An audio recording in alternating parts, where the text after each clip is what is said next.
हाँ, इस time ISC का बायोलॉजी बहुत टफ आया है, आप लोग सभी जानते हैं।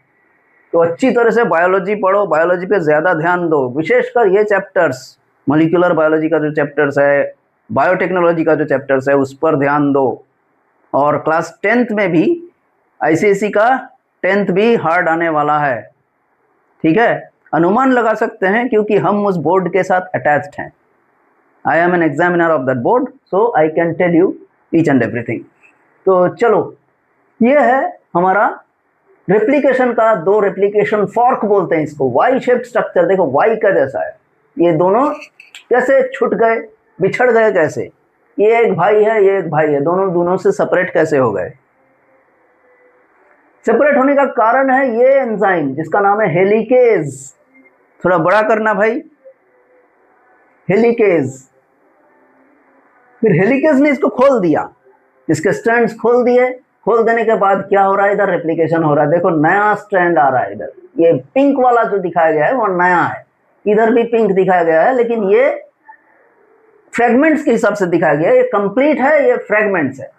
तो इस तरफ जो होता है वो फ्रेगमेंट्स है। देखो इसके बाद वाला स्टेज ये है, ये फ्रेगमेंट्स को बाद में जोड़ना पड़ता है।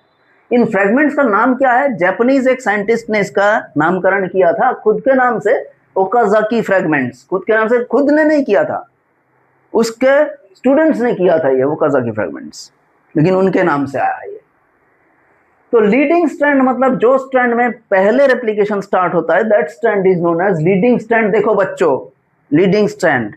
और जो थोड़ी देर के बाद होता है ना, उसको हम लैगिंग स्ट्रैंड बोलते हैं। हम बोलते हैं डोंट लैग बिहाइंड, पीछे मत रह जाओ। तो ये लैगिंग स्ट्रैंड इसीलिए कहा जाता है क्योंकि देर से आता है। ये शुरू हो जाता है, उसके बाद ये शुरू होता है बहुत देर से। तो चलो, ये कौन खोलता है इस पर? ये नया स्ट्रैंड बनाता कौन है? उसका नाम है डीएनए पॉलीमरेज 3। डीएनए पॉलीमरेज 3, ये देखो 3 लिखा हुआ है यहाँ पर। और ये जो खुल रहा है, the double helices unwind. Unwind होने की ये unzipping process is stabilised by SSBP, single strand binding protein. SSBP का फुल फॉर्म है सिंगल स्ट्रैंड बाइंडिंग प्रोटीन। तो ये कौन कर रहा है, इसको स्टेबलाइज कौन करता है? क्योंकि स्टेबल तो है नहीं, ऐसा ऐसा होते जा रहा है। तो अनस्टेबल था, इसको स्टेबल बनाया एसएसबीपी ने।